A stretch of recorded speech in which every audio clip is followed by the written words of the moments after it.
Hoy 12 de diciembre del 2012, leo para ti la lección número 10 del primer grado de Escuela de Pastoral. El resto fiel y la nueva alianza. Nuestra relación con Dios se hizo plena y perfecta en Jesucristo. Antecedentes. Recordando los jalones de la historia de la salvación, diremos que tras el cuarto de ellos, integrado por los profetas y sus mensajes, el pueblo de Israel cae en un periodo que a los ojos del mundo se antoja gris, falto de pujanza y de personajes relevantes, como no sea la brevísima etapa de los macabeos, Judas y sus 4 hermanos, hijos de Matatías, cuyo liderazgo desemboca en la estirpe real y sacerdotal de los asmoneos, cuya cada vez más triste actuación vino a culminar en la usurpación del trono por parte del extranjero idumeo Herodes el Grande, apoyado por la que vino a ser progresivamente opresora dominación romana, la cual tuvo el cuidado de conservar por un tiempo ciertas apariencias de autonomía, mal disimuladas y de nadie creída. Las predicciones y sus causas. Toda esta decadencia material y política tuvo su origen en la decadencia moral y espiritual, las que fueron duramente reprochadas por los últimos profetas, quienes al mismo tiempo anunciaron toda la desgracia futura de Israel. Escuchad, pueblos todos, atiende, tierra y cuanto encierras. Sea testigo Yahvé contra vosotros, el Señor desde su santo templo, pues he aquí que Yahvé sale de su lugar, baja y huella las alturas de la tierra. Debajo de él los montes se derriten y los valles se hienden, como la cera al fuego, como aguas que se precipitan por una pendiente. Todo esto por el delito de Jacob, por los pecados de la casa de Israel.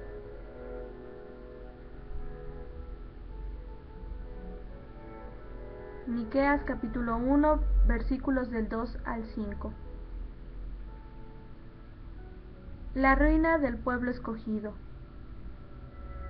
En el quinto jalón de la historia de la salvación, contemplamos brillante la felicidad de Dios a su alianza.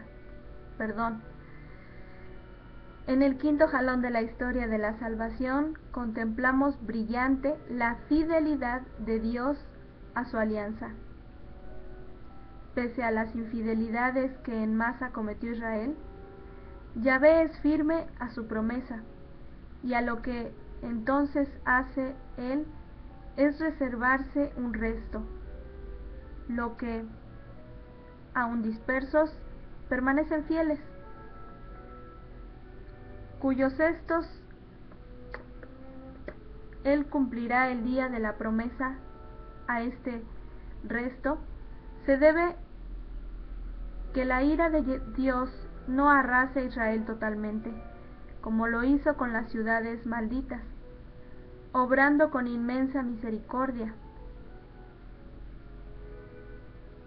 Ha quedado la hija de Sión como cobertizo en viña, como albergue en pepinar, como ciudad sitiada. De no habernos dejado Yahvé Sebaot, un residuo minúsculo, como Sodoma seríamos, a Gomorra nos pareceríamos. Isaías capítulo 1, versículos del 8 al 9. Dios se sirve de la voluntad de los hombres. En el año 586 a.C., Nabucodonosor, rey de Babilonia, realiza el castigo anunciado por los profetas, y tras de sembrar la ruina, deporta al pueblo en masa hasta Babilonia, dejando solo a unos cuantos, el resto, anunciado por los profetas. un resto humilde, modesto, en contradicción con la jactancia orgullosa de los pasados dirigentes de Israel, el pequeño resto fiel. De este modo, Dios va a mantener su pacto hecho con Abraham y a su descendencia. Aquel día no tendrás ya que avergonzarte de todos los delitos que cometiste contra mí,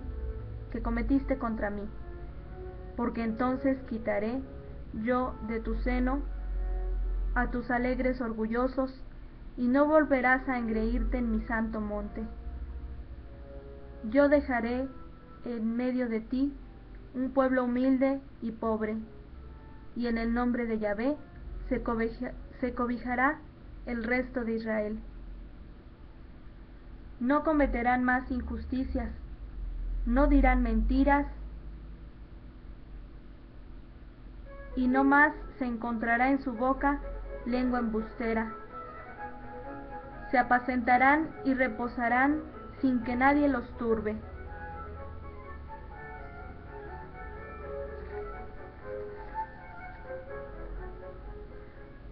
Lo siento, no me sé, no me sé la traducción. Es capítulo 3, versículos del 11 al 13. Imagino que Sofonías. Y siempre al lado del castigo, la esperanza.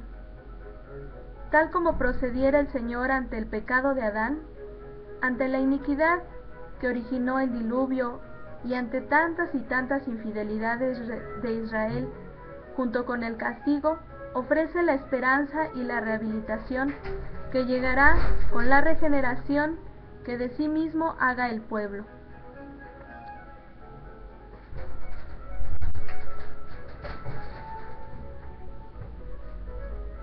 Aquel día se dirá a Jerusalén: no tengas miedo, Sión, no desmayen tus manos.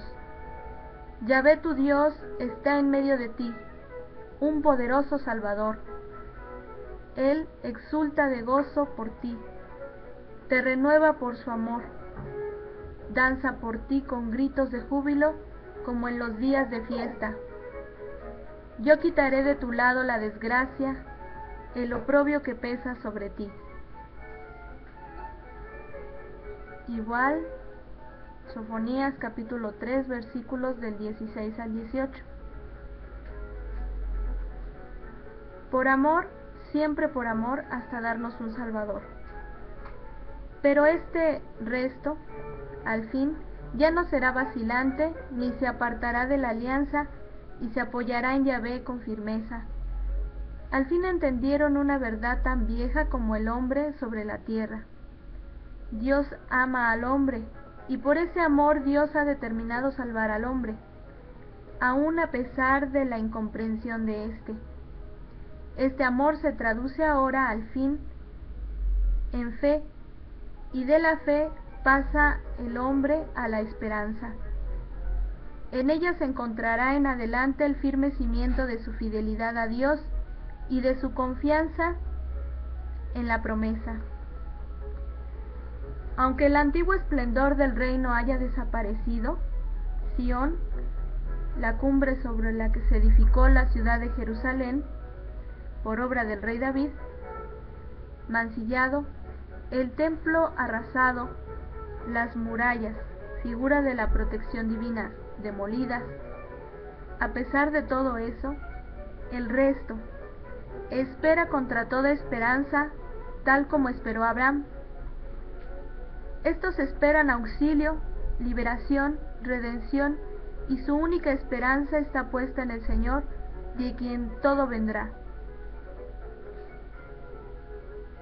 Los que confían en Yahvé son como el monte Sión, que es inconmovible, estable para siempre. Jerusalén, de montes rodeada, así Yahvé rodea a su pueblo desde ahora y por siempre. Salmo 125, versículos del 1 al 2. La vuelta de la cautividad. Pero ese resto no es tan solo formado por los pocos que escaparon al destierro.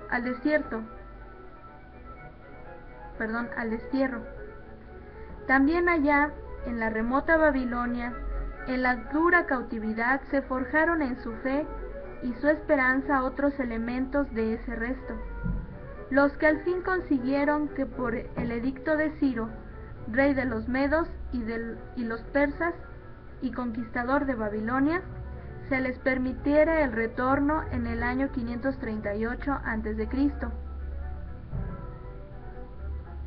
cuando Yahvé hizo llover a los cautivos de Sión. Como soñando nos quedamos. Entonces se llenó de risa nuestra boca y nuestros labios de gritos de alegría. Entonces se decía entre las naciones: grandes cosas ha hecho Yahvé con estos. Sí, grandes cosas con nosotros Yahvé, el gozo nos colmaba. Salmo 126, versículos del 1 al 3. La idolatría queda extirpada. El primer efecto de esta conversión es la desaparición general de la tendencia a la idolatría. Ya en el destierro, inmersos entre pueblos paganos, los israelitas demostraron una aversión definitiva por ella. A orillas de los ríos de Babilonia, estábamos sentados y llorábamos, acordándonos de Sión. En los álamos de la orilla teníamos colgadas nuestras cítaras. ¿Cómo podríamos cantar un canto de Yahvé en una tierra extraña? Jerusalén, si yo de ti me olvido, que se seque mi diestra. Salmo 137, versículos del 1 al 5. Y en esto mismo se deja ver un nuevo modo de motivación religiosa que ya nunca desaparecerá. El culto a Yahvé se identifica con Jerusalén, de modo tal que lejos de la ciudad santa no es posible practicarlo. La expectación del Salvador. Una última característica del resto fiel es el sentimiento general del inminente advenimiento del Mesías prometido conforme a las profecías. Saldrá un vástago del tronco de Jesé, y un retoño de sus raíces brotará. Reposará sobre él el espíritu de Yahvé, espíritu de sabiduría e inteligencia, espíritu de ciencia y temor de Yahvé. No juzgará por las apariencias, ni sentenciará de oídas. Juzgará con justicia a los débiles, y sentenciará con rectitud a los pobres de la tierra. Herirá al hombre cruel con la vara de su boca. Con el soplo de sus labios matará al malvado. Equivocado concepto del Mesías.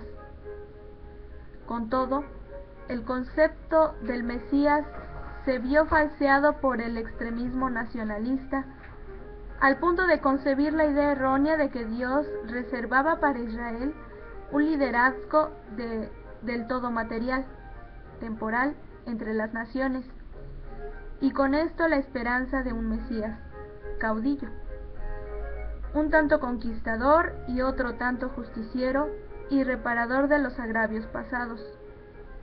No quisieron detenerse a contemplar la dignísima personalidad que del Mesías había dibujado en sus predicciones Isaías, y el papel de liderazgo espiritual que Israel habría de tocarle desempeñar en el concierto de las naciones.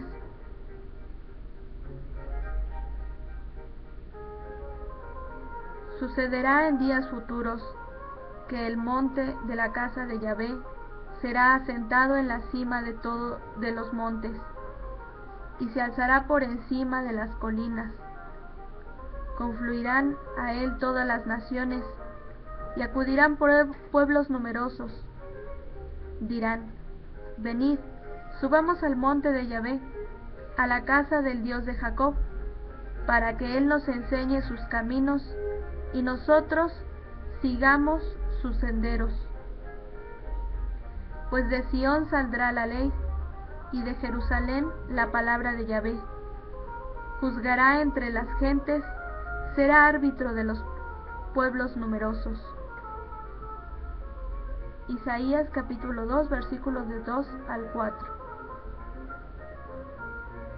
De aquí que llegado el último momento de estar Cristo visible entre sus discípulos, instantes antes de su ascensión a los cielos, ellos, todavía cerrados a los que habían visto y escuchado del Señor, se atreven a preguntar: Señor, ¿es en este momento cuando vas a establecer tu reino de Israel? Él les contestó: a vosotros no os toca conocer el tiempo y el momento que ha fijado el Padre con su autoridad, sino que recibiréis la fuerza del Espíritu Santo, que vendrá sobre vosotros, y seréis mis testigos en Jerusalén, en toda Judea y Samaria, y hasta los confines de la tierra. Hechos capítulo 1, versículos del 6 al 8. La verdadera imagen del Mesías. Isaías nos presenta de una manera casi precisa al Mesías, de suerte que no cabe confusión ni menos admisión de aquel concepto falso, porque una criatura nos ha nacido, un hijo se nos ha dado, estará el señorío sobre su hombro, y se llamará su nombre Maravilla de Consejero, Dios fuerte, siempre Padre, Príncipe de paz. Grande es su señorío, y la paz no tendrá fin sobre el trono de David y sobre su reino, para restaurarlo y consolidarlo por la equidad y la justicia, desde ahora y hasta siempre. El celo de Yahvé Sebaot hará eso. Isaías capítulo 9, versículos del 5 al 6. Precisión de circunstancias. El mismo Isaías nos habla de la madre del Mesías y de pormenores acerca de ella. Pues bien, el Señor mismo va a darnos una señal. He aquí que una doncella está encinta y va a dar a luz a un hijo, y le pondrá por nombre Emmanuel. Isaías capítulo 7, versículo 14. Miqueas añade a ese el lugar de su nacimiento. Mas tú, Belén Efratá, aunque eres la menor entre las familias de Judá, de ti me ha de salir aquel que ha de dominar en Israel, y cuyos orígenes son de antigüedad, desde los días de antaño. Por eso Él, es decir, Yahvé, los abandonará hasta el tiempo en que dé a luz la que ha de dar a luz. Entonces el resto de sus hermanos volverá a los hijos de Israel. Él se alzará y pastoreará con el poder de Yahvé, con la majestad del nombre de Yahvé, su Dios. Se asentarán bien, porque entonces se hará Él grande hasta los confines de la tierra. Miqueas capítulo 5, versículos del 1 al 3. El resto de Israel, el Nuevo Testamento. También después de la ascensión de Cristo al cielo, encontramos ese resto fiel del pueblo hebreo, cuya respuesta fue afirmativa al llamado del Mesías. San Pablo nos hace la representación de ese resto. Y pregunto yo,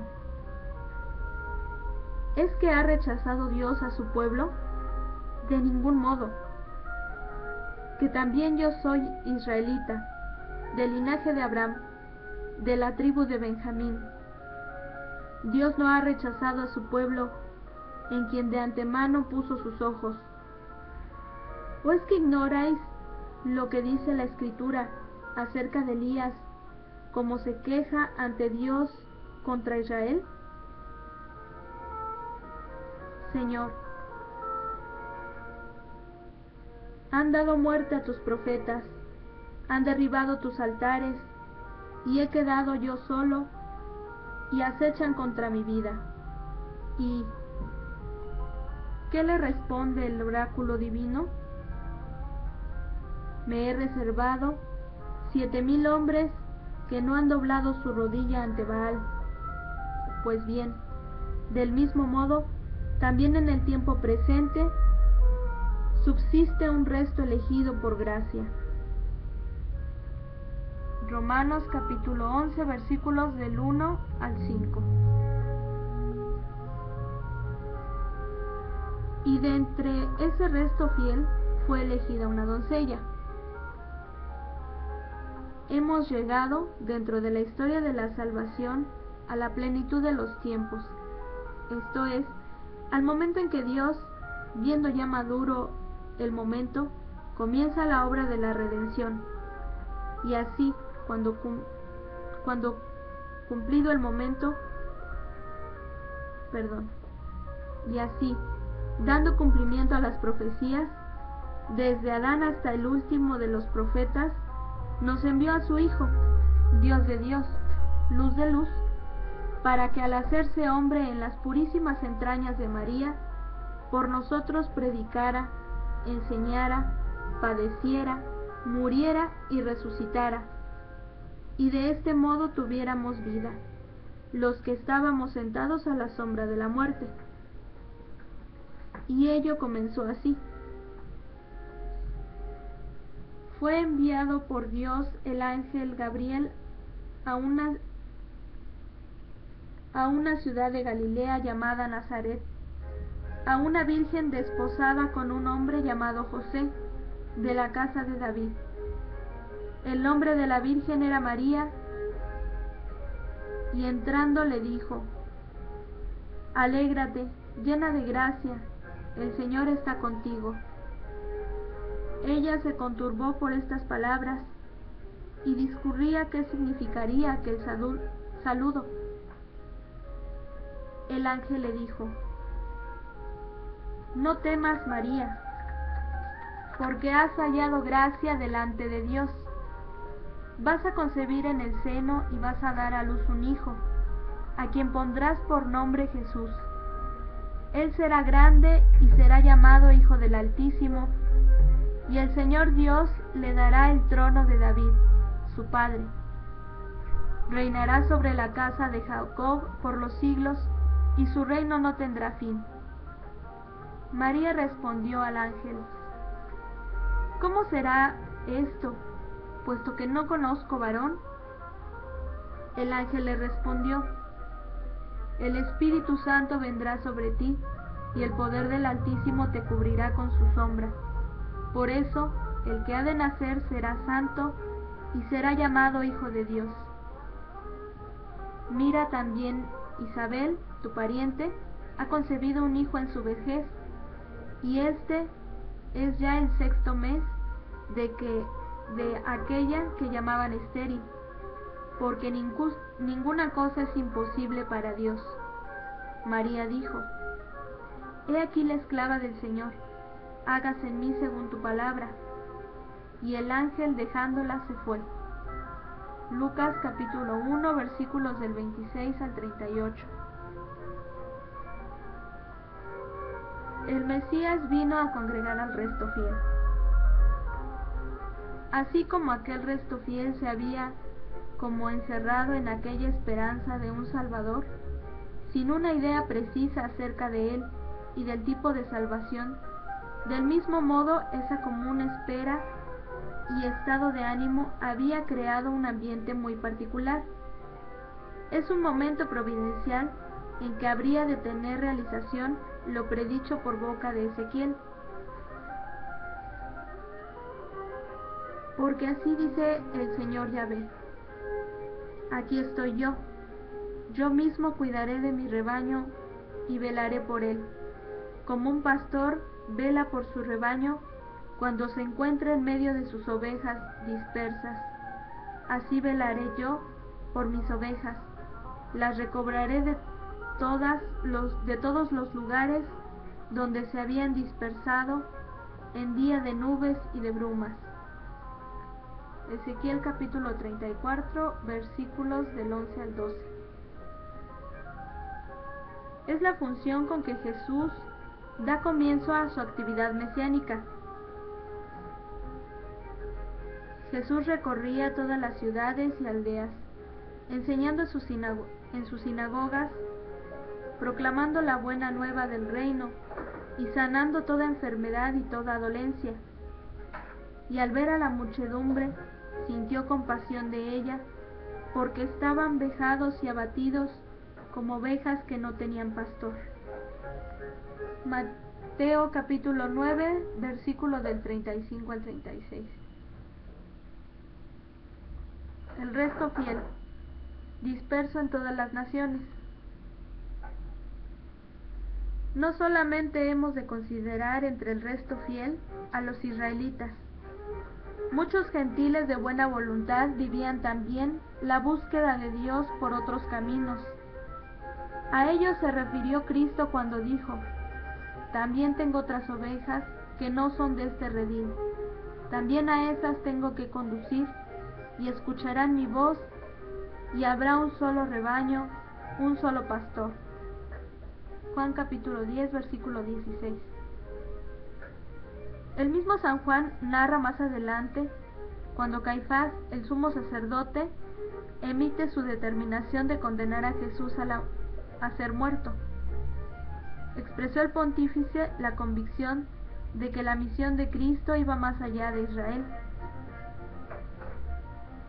Esto no lo dijo por su propia cuenta, sino que, como era sumo sacerdote aquel año, profetizó que Jesús iba a morir por la nación, y no solo por la nación, sino también para reunir en uno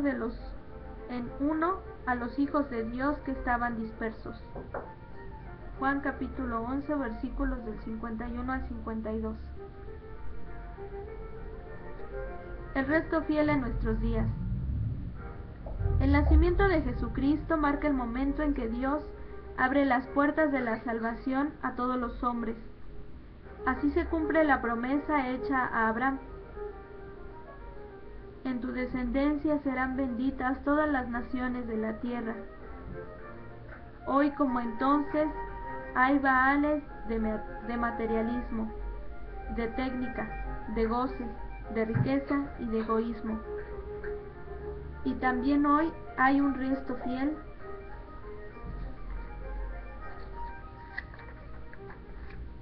que lucha por mantenerse fiel a Cristo, en espera de su segunda venida, la definitiva, cuando congregue de los 4 puntos cardinales a los hombres de buena voluntad.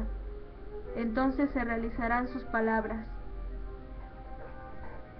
Padre, los que tú me has dado, quiero que donde yo esté, estén también conmigo, para que contemplen mi gloria, la gloria que me has dado, porque me has amado antes de la creación del mundo.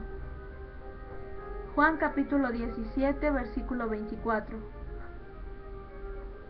Esa será la última y definitiva congregación de los que el pecado había dispersado desde la Torre de Babel. Esa será la definitiva reunión del resto fiel. Resumiendo, la decadencia moral y espiritual de Israel causaron su ruina total. En medio del desastre total y tras la deportación a Babilonia, casi todo el pueblo de Israel, Dios se reserva un resto fiel. Las acciones de los hombres en la historia humana son utilizadas por Dios para realizar la historia de la salvación. Ejemplo de ello es la deportación de Israel a Babilonia, efectuada por Nabucodonosor. Para nuestro estímulo, con el castigo, Dios combina la esperanza. El resto fiel fue reservado por Dios, movido por amor, hasta la plenitud de los tiempos, en que ese resto se encontró con el Salvador. La deportación a Babilonia extirpó la idolatría para siempre de Israel, pues en general nunca más creyeron en ella. El ambiente general desde entonces fue de especulación, pues todos consideraban inminente la llegada del Mesías prometido. Desgraciadamente se quiso ver en el Mesías a un Salvador material, con cualidades de conquistador, político y vengador. La verdadera imagen del Mesías sería la de un hombre de gran prudencia, fuerte en Dios, amoroso, pacífico, sereno e incorruptible. El resto fiel fue con el tiempo la incipiente Iglesia de Jesucristo, y su figura más relevante fue la de la Santísima Virgen María. El resto fiel se extendió a todas las naciones, y los gentiles llegaron a formar parte de él hasta nuestros días.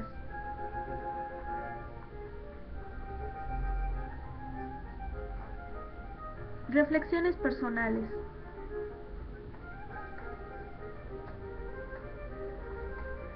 ¿Adivino en el ambiente actual una decadencia como la de entonces?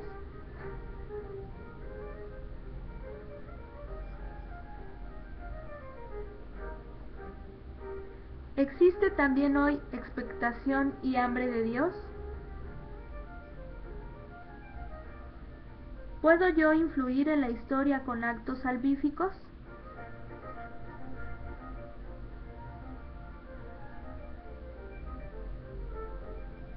¿Qué tan inficionado me encuentro yo del ambiente nocivo y contrario a las máximas de mis principios cristianos? ¿Sé mirar en María Santísima mi modelo dentro del resto fiel? Para concluir, la resolución. Señor, quiero ser miembro constante de ese resto fiel, que también hoy vive en espera de su Señor. Dame gracia abundante para permanecer unido a ti hasta que vengas. Con esto concluyo la lección número 10. Gracias por la espera. Hasta la próxima.